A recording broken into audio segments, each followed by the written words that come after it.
이렇게 교독을 하는데 약간 이렇게 메아리처럼 에코 효과가 마주 울리니까 또 하필이면 제가 짧은 구절을 읽게 되고 여러분이 긴 구절을 읽게 되어서 좀 어떤 생각이 들었냐면 오늘 다시 파괴하시는 하나님, 다시 살게 하시는 하나님, 원래 원제 앞에 원제가 있었습니다. 그것이 바로 부흥, 리바이벌인데요. 그 리바이벌처럼 마치 주고 먹이고 받고 에코처럼 울리는 효과가 그러한 상징처럼 다가왔습니다. 조금 긴장을 풀면서 오늘 주제 말씀 중에 조금 우리가 진지하게 생각할 부분도 있어서 한번 웃으면서 시작을 했습니다. 오늘 3.1절 기념 예배를 드리면서 부흥이라는 주제를 생각해 보았습니다. 다시 파괴하신 하나님, 본문 안에 그래서 다시 살게 하신 하나님, 부흥, 리바이벌, 다시 소생하게 되는 것이죠. 죽어가는 사람이 다시 살게 되는 것입니다. 무너지는 사업이 다시 회복되는 것이죠. 잃어버린 소망이 다시 일어나기 시작하는 것이죠. 나 자신이 먼저 살고 우리 부부가 다시 살고 우리 아이들이 살아나기 시작하고 사그라졌던 꿈이 다시 살아나기 시작하는 것. 그래서 살 맛이 나는 것. 대한민국의 주요 키워드가 전후 이후 계속 서바이벌, 생존이었대요. 생존. 살아남기 위해서 부단히 애를 쓰고 이직하고 젊은이들은 젊은이대로 산업화 시대를 지난 우리 어르신대로 정말 살아남으려고 생존하려고 발버둥을 쳤던 이 서바이벌에서 live, 삶으로 인생을 향유하는 음미하고 나의 존재 목적과 사명을 이루며 살아가는 것, 삶의 주체로 오롯이 회복되는 나다움을, 아름다움을 회복하는 것, 개인의 부흥이라고 할 수 있겠죠. 죽어가던 부서가 다시 살아나는 것, 무너지던 사역이 다시 살아나는 것, 잃어버린 비전이 다시 살아나는 것.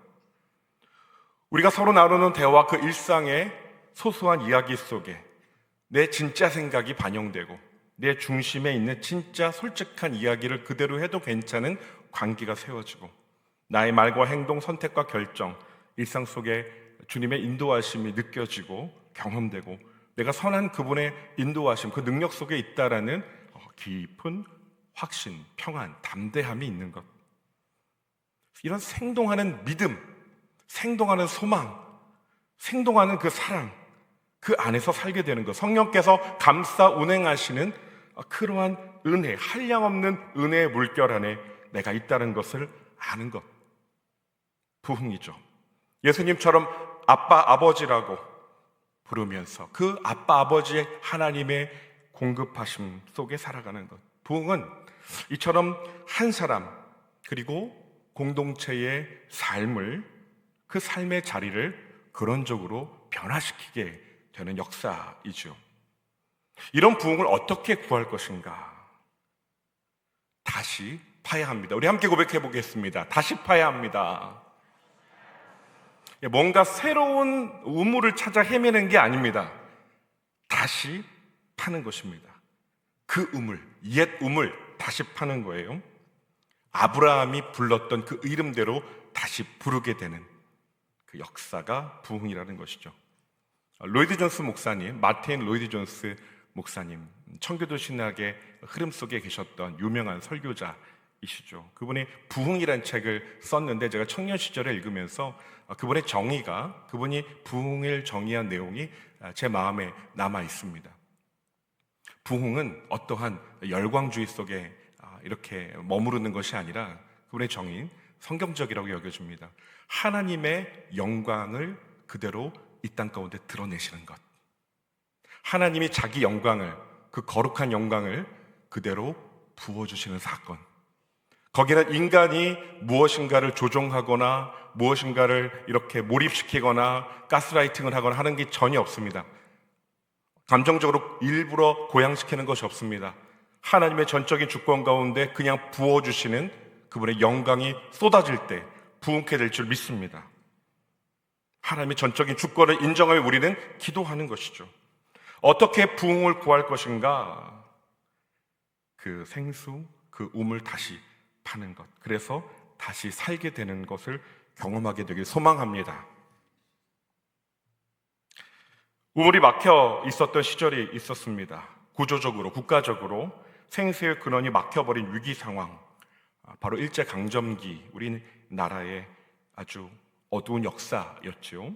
그 일제치하 36년의 세월입니다.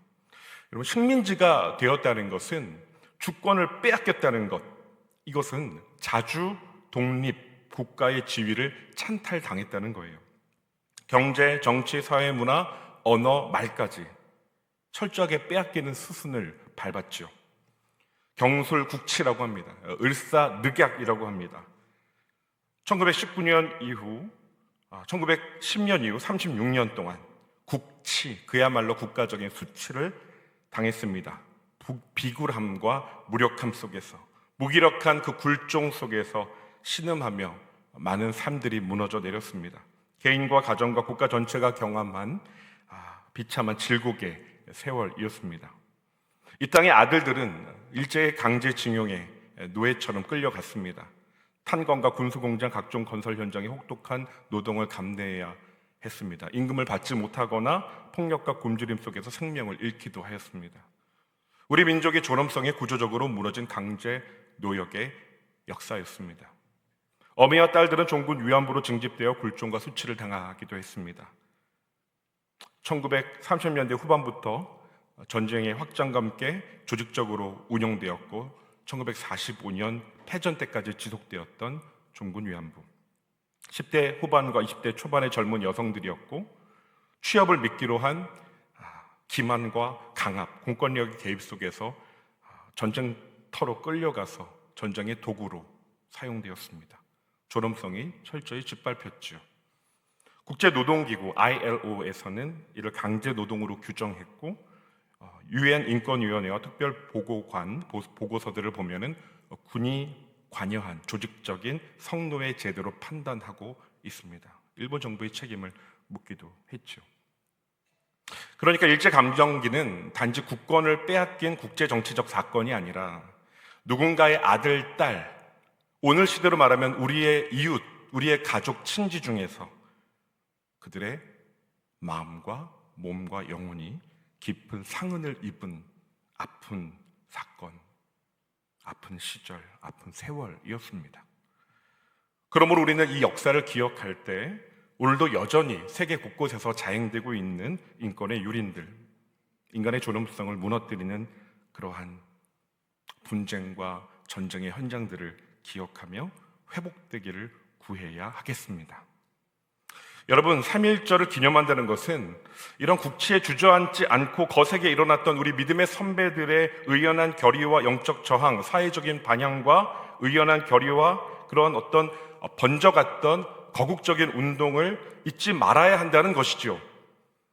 그러나 그것을 단지 기억하고 기념하는 차원을 넘어서 오늘날 이 땅의 교회와 국가 공동체가 마주한 위기와 어려움을 돌파해 나아갈 영적, 사회적, 역사적 에너지의 저수지로 우리가 다시 이것을 되새기고자 하는 것입니다. 1919년 3월 1일 서울 태화관에서 독립선언서를 낭독했고 탑골공원에서 학생 시민들이 모여 선언서를 읽고 만세 시위를 시작했습니다.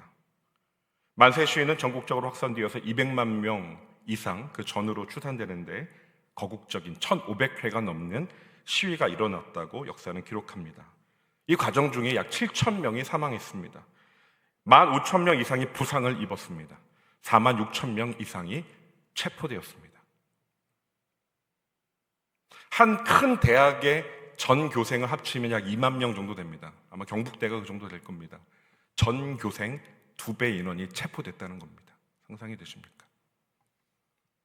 3.1운동 당시 민족대표 33인 중 16명이 기독교 지도자였습니다. 당시 개신교 인구가 약 25만 추산합니다. 25만 명. 굉장히 적은 수죠. 근데 33인 대표 중에 16명이 기독교인이었습니다. 3.1운동 선언문을 보면은 오늘 순서지에 기록되어 있죠. 비폭력, 정의, 평등이라는 그런 보편적 가치, 성경적인 가치가 많은 부분 통하고 있습니다. 민족 대표들은 기독교의 비폭력, 저항 정신에 입각해서 운동을 전개했고, 성경의 희년 사상을 근거로 억압받는 민초들에게 자유와 해방을 선언했습니다. 이 말씀을 준비하면서 불현듯 떠오른 8글자가 있었습니다. 제가 군 생활을 공군에서 했는데요. 진주에 공군 교육사령부가 있습니다. 거기 기본군사 훈련단이 있는데, 훈련을 받고 이제 뭐 체력 단련하고 뭐 얼차려도 하고 막 하죠. 근데 딱 새겨져 있는 8글자가 있었습니다. 위국헌신 군인본분. 위국헌신 군인본분. 나라를 위해 몸을 바치는 것이 군인의 본분이다. 저는 어떤 사령관이 썼나 했는데 아니죠. 누가 썼나요? 누가 썼나요? 예, 거기 왼쪽 아래쪽에 보면은 수장인, 손바닥으로 찍은 도장이 있죠. 대본에 알죠. 단지동맹을 한 흔적이 고스란히 새겨져 있는 유명한 글씨입니다. 안중근 장군이 적은 글입니다. 나라를 위해 몸을 바치는 것은 군인의 본분이다. 우리 보통 안중근을 부를 때 안중근 의사라고 많이 불러왔었습니다. 그렇게 알고 있고 틀린 표현이 아닙니다. 국가보훈청에서는 여전히 안중근 의사를 공식 표현으로 호칭으로 부르고 있기도 합니다. 그런데 안중근의 순국 100주기를 앞둔 2010년, 약 16년 전에 3월경에 국방부가 이토 히로부미 사살 당시 체포 후 발언을 토대로 안중근을 장군 예우하겠다는 발표를 했습니다. 민간인 테러로 자국 고위 원로가 무고하게 피살되었다고 주장하는 일본의 근거가 되기 때문인데요. 장군으로 대우한다면 군인으로서 전쟁 중 적국 지휘관을 저격했다는 정당성과 명분이 더 분명하게 드러나기 때문에 그렇게 했습니다. 안중근의 생을 다룬 뮤지컬 영웅이 아주 유명한 뮤지컬입니다. 이것이 영화화 되었었죠. 법정 장면인데요. 한번 영상을 잠시 보겠습니다. 우선 이토를 살해한 것을 하느님의 이름으로 사죄드리오. 하지만 개인이 아닌 대한제국 의병군 참모중장으로서 이토 히로부미를 살해한 이유를 밝히고 싶소. 그 이유는 바로 대한의 국모 명성황후를 시해한 죄, 대한의 황제를 폭력으로 폐위시킨 죄, 을사늑약과 정미늑약을 강제로 체결케 한 죄, 무고한 대한의 사람들을 대량 학살한 죄. 누가 죄인인가? 누가 죄인인가? 조선의 토지와 광산과 산림을 빼앗은 죄, 일본 은행권 화폐를 강제로 사용케 한 죄, 보호를 핑계로 대한의 군대를 강제 무장해제시킨 죄, 교과서를 빼앗아 불태우고 교육을 방해한 죄. 안중근, 우독순, 조도성, 유동하, 우에노 연인による本法廷は全ての審理を終え次のように判決する。被告ウドクスン懲役3年に処す。 누가 죄인인가? 누가 죄인인가?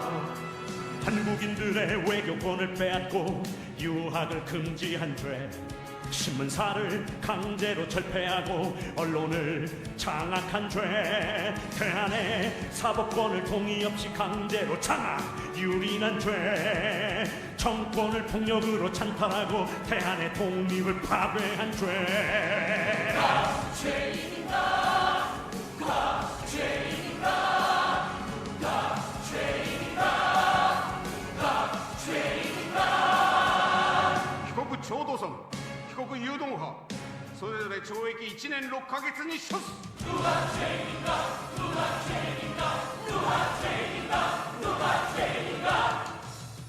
대한 제국이 일본인의 보호를 받고자 원한다면 세계에 뻔뻔스런 거짓말을 퍼뜨리며 세계인을 농락한 죄, 현재 대한이 태평로사한 것처럼 전황을 속이고 밖으로는 세계 사람들을 모두 속인 죄, 동양의 평화를 철저히 파괴한 전동로의 죄 때문이다.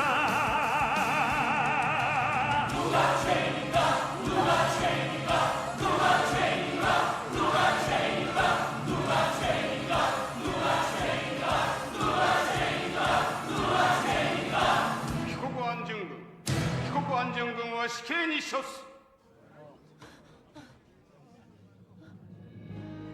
모두들 똑똑히 보시오. 조선의 국모 명성황후를 살해한 미우라는 무죄에 이 터를 쏴죽인다는 사형. 대체 일본법은 왜 이 영망이란 말입니까? 한나라의 국민으로 태어나 조국을 위해 죽는 것, 이것이 참된 영광이니 나 기꺼이 받아들이라. 여기 계신 모든 분들, 저들의 거짓과 야욕에 속지 마시고 그들의 위선과 우리의 진실을 세계에 알려주시오.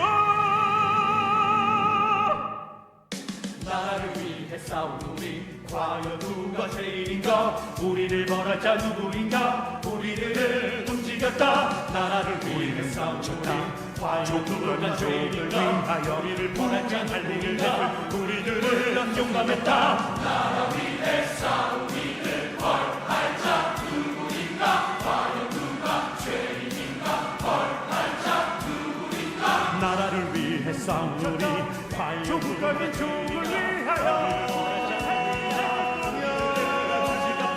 나라를 위해 싸운 우리 과연 누가 죄인가 우리를 벌할 자 누구인가 우리들은 용감했다. 나라 위해 싸운 이들 벌할 자 누구인가 과연 누가 죄인인가 벌할 자 누구인가 나라 이름 보고 말까 나라 이름 보고 말까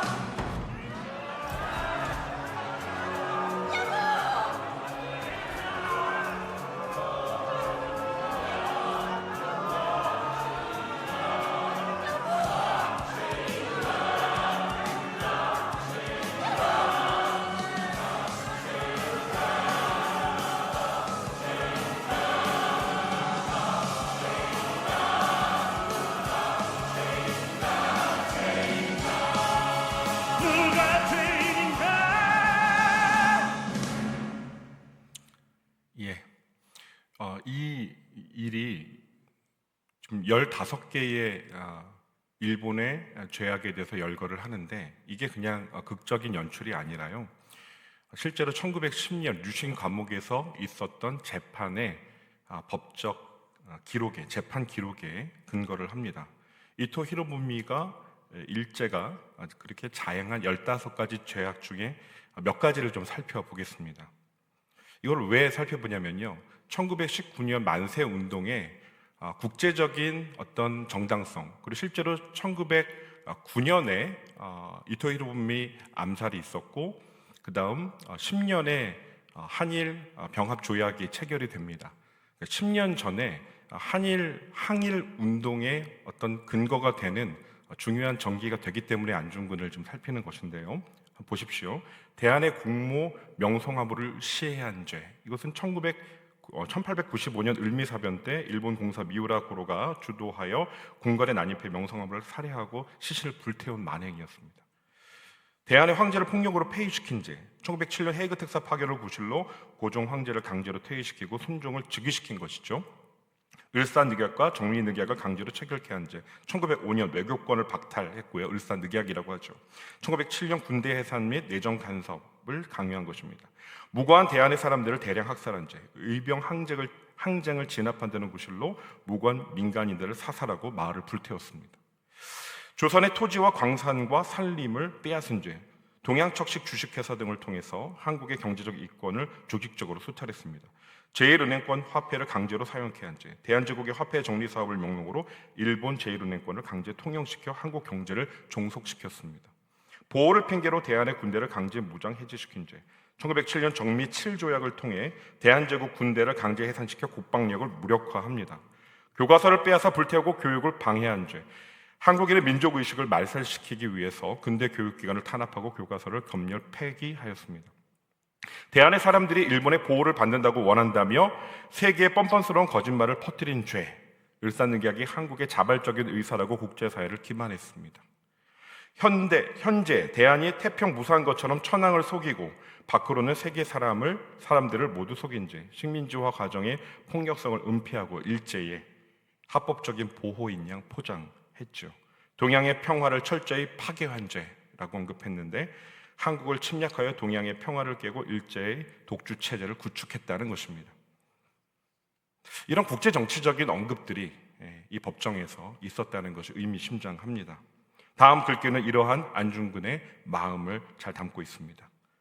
높은 이상을 존경하게 된 일제의 관원들이 종이와 붓과 먹을 넣어주며 글씨를 청했다고 합니다.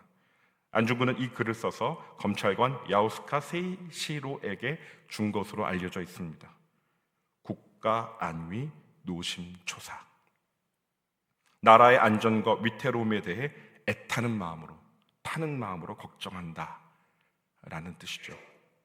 나라의 안위를 노심초사한 안중근은 1910년 2월 12일 오전 위순 관동도독부 지방법원 제5회 공판에서 다음과 같이 최후 진술을 합니다. 나는 자객이 아니라 대한의병 중장이다. 이 토는 한일 친선을 저해하고 동양 평화를 어지럽힌 장본인이다.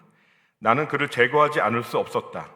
나의 희망은 동양 평화를 이루고 오대양 육대주에 우리 동양인들이 모범을 보이자는 것이다. 이는 일제 치하 독립을 갈망하는 자유 해방을 지향하는 약소국의 저항 정신 그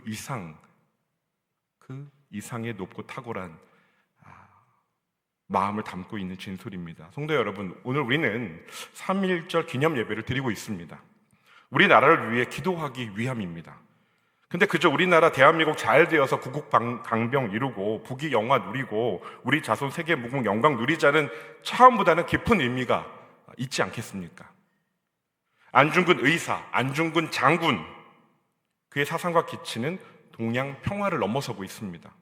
그의 시선은 오대양 육대주를 향하고 있습니다. 세계를 이끄는 윤리적인 차원의 리더십을 발휘하는 사상적인 모델이 되고자 하는 데까지 깊이 뻗어 있습니다. 이를 신앙의 언어로 변환한다면 여러분 어떻게 표현할 수 있을까요? 우리는 이 나라가 진정으로 하나님의 뜻을 구하며 동북아 정세, 즉 한중일 사이의 팽팽한 긴장 속 북한과 영구적 평화와 공존을 이루기 위한 견고한 중심축으로 자리하면서 세계 평화에 기여하며 정치, 경제, 사회, 문화 전 영역에서 높은 윤리적 기치를 드높이며 세계를 이끌어가기를 깨어 연합하여 기도하자. 아멘이십니까?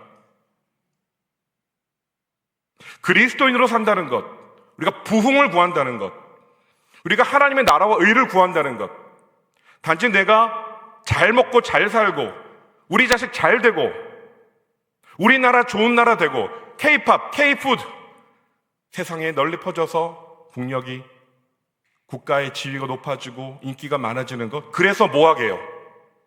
그래서 뭐하게요? 정말 우리가 구해야 할 것, 이 땅에 하나님의 나라가 임하게 되는 것인 줄 믿습니다. 다시 파고 다시 파야 할 그 목표 지점이 바로 이것이라고 믿습니다. 그래야 진짜 다시 살게 될 줄 믿습니다. 오늘 본문 창세기 26장은 이러한 부흥의 비전, 그 토대와 그것을 이루는 방식의 본질을 매우 의미심장한 유비로서 묵상하게 합니다. 아브라함이 팠던 우물이 있었습니다. 그 우물은 고대 근동에서 매우 중요한 삶의 자리이지요. 생존 수단입니다. 물이니까요. 물이 없어요. 우물은 생명입니다. 또한 아브라함에게 주셨던 그 하나님의 약속을 붙들고 살아내야 하는 삶의 터전이기도 합니다. 그런데 블레셋 사람들이 그 우물을 메워버렸습니다. 참 악하지요? 막혀버렸습니다. 우리 삶의 자리에도 우리가 원치 않는 대적이 나타날 때가 있습니다. 그 우물을 막아버리는, 도대체 어떻게 살라는 거야? 이렇게 화가 날 수가. 자꾸 막아버려요. 기도의 우물이 그래서 막힙니다. 말씀의 갈망도 막혀버리고 맙니다. 하나님을 향한 열망이 막혀버리고 맙니다. 그리고 시간이 지나다 보면 그 막혀있는 상태가 익숙해져 버려집니다. 그리고 그것을 그냥 그렇게 살아가는 거지, 마치 정상처럼 착각합니다. 하나님이 그대로 내버려 두시면은, 하나님 우리 아버지 아니시죠? 하나님 결코 내버려 두지 않으십니다. 우리를 흔드시고 깨우십니다. 고난을 주시기도 합니다. 위기를 마주하게 하십니다. 다시 우물을 파라는 것이죠. 그 은혜를 회복하라고 말씀하시는 것이죠. C.S. 루이스는 고통은 하나님의 확성기라고 했습니다. 주의 음성을 듣는 이 저녁 되길 소망합니다. 이삭은 다시 우물을 팠습니다. 새로운 것을 찾아다니는 것이 아니라 그 아버지가 팠던 우물을 다시 팠습니다. 그리고 그 이름을 아버지가 부르던 그 이름 그대로 불렀습니다. 부흥이란 약속의 하나님의 그 이름을 그대로 부르는 것인 줄 믿습니다. 새로운 것을 만들어내는 노력이 아니라 잃어버린 본질을 다시 회복하는 것입니다. 하나님을 처음 만났던 그 자리로 다시 돌아가는 것입니다. 처음 내가 하나님을 만났을 때 그 주님을 불렀던 그 감격을 회복하는 것이죠. 그러나 이 은혜의 여정이 곧바로 르호봇으로 이어지지 않습니다. 애색이 있습니다. 우물을 팠는데 물이 났습니다. 그래서 다툼이 있어요. 그래서 애색, 다툼이라고 이름을 지었습니다. 또 옮겨갔습니다. 우물을 팠습니다. 또 물이 터져 나옵니다. 그래도 또 갈등이 일어납니다. 신나, 대적함이라고 지었습니다. 또 옮겨갔습니다. 이렇게 우리의 삶의 자리에서 계속 다툼이 일어나기도 하고 대적하는 이가 나타나기도 합니다. 원치 않는 갈등과 긴장이 반복되기도 합니다. 낙심과 피로가 찾아오지요. 그러나 이삭은 멈추지 않았습니다. 싸우지도 않았습니다. 옮겨가며 다시 팝니다. 다시 팝니다. 그리고 마침내 르호봇에 이르게 됩니다. 장소가 넓음이란 뜻이죠. 이삭은 고백합니다. 여호와께서 우리를 위하여 넓게 하셨다. 부흥의 때를 맛본 이의 고백이죠. 내가 이룬 것이 아니라 하나님께서 넓혀 주셨습니다. 우리 같이 고백할까요? 내가 이룬 것이 아니라 하나님께서 하셨습니다. 하나님이 넓게 하셨습니다. 아멘. 이것이 부흥인 줄 믿습니다. 이 우물서사, 이 우물의 이야기, 신약의 복음서에 예수님의 말씀이 딱 떠올랐습니다. 예수님께서 사마리아 여인에게 요한복음 4장 14절에서 이렇게 말씀하십니다. 우리 함께 읽어보겠습니다. 내가 주는 물을 마시는 자는 영원히 목마르지 아니하리니 내가 주는 물은 그 속에서 영생하도록 솟아나는 샘물이 되리라. 아멘. 속에서 솟아나는 영생하는 생수가 바로 우리 주님이 주시는 샘물인 줄 믿습니다. 그냥 밖에서 뭔가 외부적인 요소에 의해서 누가 주는 물 이렇게 마시면은 잠깐 목이 축축해지지만 이내 또 목 마르죠. 속에서 샘이 터져 나오는 거예요. 딴 데 찾을 필요가 없어요. 다른 거 구할 필요가 없어요. 우리 주님이 주시는 샘물입니다. 예수님께서 초막절 마지막 날에, 명절 끝날에 이렇게 말씀하셨다고 요한복음 7장 37절에서 39절에 이렇게 말씀하십니다. 함께 읽겠습니다. 누구든지 목마르거든 내게로 와서 마시라. 나를 믿는 자는 성경의 이름과 같이 그 배에서 생수의 강이 흘러나오리라 하시니 이는 그를 믿는 자들이 받을 성령을 가리켜 말씀하신 것이라. 아멘. 아멘. 이 생수의 이 정체, 이 본질이 뭐라고요? 성령이라고요. 성령 충만 받기를 소망합니다. 옆에 있는 분에게 축복하며 격려합시다. 성령 충만하십시오. 예, 주님의 명령이지요. 성령 충만하십시오. 아멘. 성령 충만을 사모하는 것. 어떤 집회에서는 1시간 동안 기도하는데 성령 충만만 주구장창 기도하는 집회가 있었어요. 주여 성령을 주옵소서. 다른 답이 없습니다. 집중하여 성령의 충만을 파고 또 파는 기도를 드리는 거예요.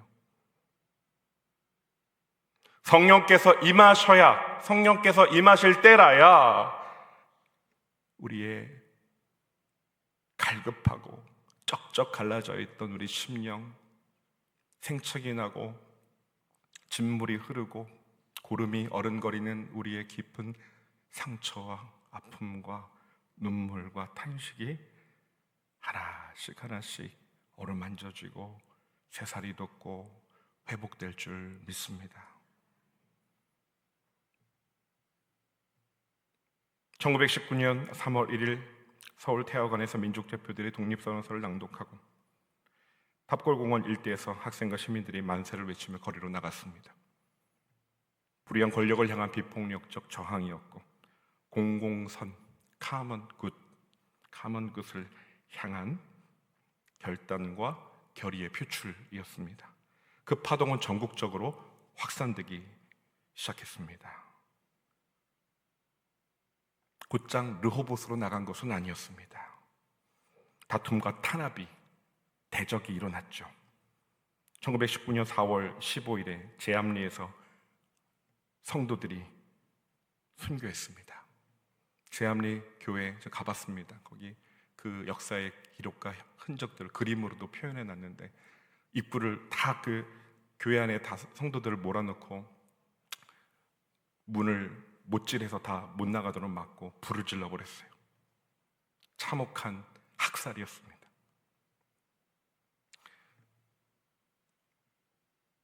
그러나 1919년 상하이에서는 임시정부가 수립되었고 만세 열기가, 제도가 형성되는, 임시정부가 세워지는 그러한 결실로 나타나게 되었죠. 수많은 이름 없는 이들의 희생과 헌신들, 그것들이 계속해서 있었습니다. 1940년 9월 17일 중국 충칭에서 대한민국 임시정부 주도로 대한광복군이 창설되었고 43년 12월 1일 카이로 선언에서 한국을, 대한민국을 자유롭고 독립된 나라로 한다라는 언급이 기록이 됩니다. 1945년 8월 15일 광복이 있기까지 하나님께서 신앙의 결단과 부르짖음과 기도를 통해 새 길을 여신 줄 믿습니다. 우리는 오늘 애색과 신나를 통과하는 여정, 마침내 르호봇으로 나아갔던 역사, 다툼과 대적을 통해 하나님께서 넓혀주시는 그 질곡의 과정을 통해 마침내 르호봇, 이 자리에 우리가 이렇게 앉아 예배하는 줄 믿습니다. 사랑하는 성도 여러분, 오늘 이 시대에 부흥이 필요합니다. 인위적인 열기로 만들 수 없습니다. 하나님께서 당신의 거룩한 영광을 이 땅에 부어주시기를 우리는 갈망하고 기도할 뿐입니다. 하나님께서 스스로 살아계심을 드러내셔서 우리의 일상 한복판, 우리가 살아가는 한 구석 한 구석, 그 삶의 자리에서 주님의 흔적이 남게 되기를 소망합니다. 나 한 사람의 마음이, 심령이 바뀌어지고 우리 가정의 영적인 공기가 변화되고 언어가 바뀌고 표현이 바뀌고 한 공동체, 우리 공동체의 대화와 눈빛과 기도의 결이 바뀌기 시작하는 그런 진정한 부흥의 단초를 오늘 발견할 수 있기를 소망합니다. 우리는 다시 파야 합니다. 기도의 우물을 다시 파야 합니다. 말씀의 우물을 다시 파야 합니다. 사순절 묵상 기간이죠. 말씀의 우물을 팔 수 있기를 소망합니다. 회개의 우물을 다시 파야 합니다. 그리고 다시 그 이름을 불러야 합니다. 우리 주 하나님, 우리의 창조주 하나님, 우리 영혼의 아빠, 아버지 하나님, 우리 주 예수 그리스도, 우리의 유일한 중보자 예수 그리스도, 십자가를 지시고 부활하신 구원자 예수 그리스도, 찢어진 휘장 사이로 새로운 살 길을 내신 우리 주님 예수 그리스도, 온 민족과 열방의 유일한 소망 예수 그리스도, 열린 하늘을 가르시고 임하신 성령 하나님, 회개를 일으키시고 회심을 일으키시며 구원을 적용하시는 성령 하나님, 그리스도를 주라 고백하게 하시고 하나님을 아버지라 부르게 하시는 양자의 영 성령 하나님, 온 세계에 지금도 운행하시며 온 교회에 새 일을 행하시며 능력을 부어주시는 성령 하나님, 우리가 그 이름을 다른 이름이 아니라, 다른 누구가 아니라, 다른 어떤 권세자나 다른 어떠한 누가 아니라 그 이름을 부를 때 삼위 하나님의 영광을 향한 거룩한 목마름으로 구하고 두드리고 찾을 때 주님의 은혜가 다시 흐르게 될 줄 믿습니다. 믿음으로 신실하게 구하며 다시 부를 때, 구하고 찾고 두드릴 때 하나님께서 지금도 막힌 우물을 터쳐주시는 은혜가 임할 줄 믿습니다. 우리의 삶에서, 가정에서, 우리 공동체에서, 이 나라, 이 민족 위에, 이 대한민국의 미래에 하나님이 열어가실 줄 믿습니다. 기도하겠습니다. 하나님 아버지, 우리 힘으로 부흥을 만들 수 없음을 고백합니다. 그러나 주께서 임하시면 메워진 우물이 다시 열리고 마른 땅에 샘이 터짐을 믿습니다. 우리 안에 막힌 기도의 우물을 다시 파괴하여 주옵소서. 다툼과 대적의 시간 속에 믿음을 잃지 않도록 붙드시는 주님, 다시 파는 순종을 포기하지 않게 하여 주옵소서. 우리의 가정과 다음 세대 위에 르호봇의 은혜를 허락하시고 이 나라 이 민족 가운데에 르호봇의 은혜, 주님 부흥의 은혜를 허락하여 주시옵소서.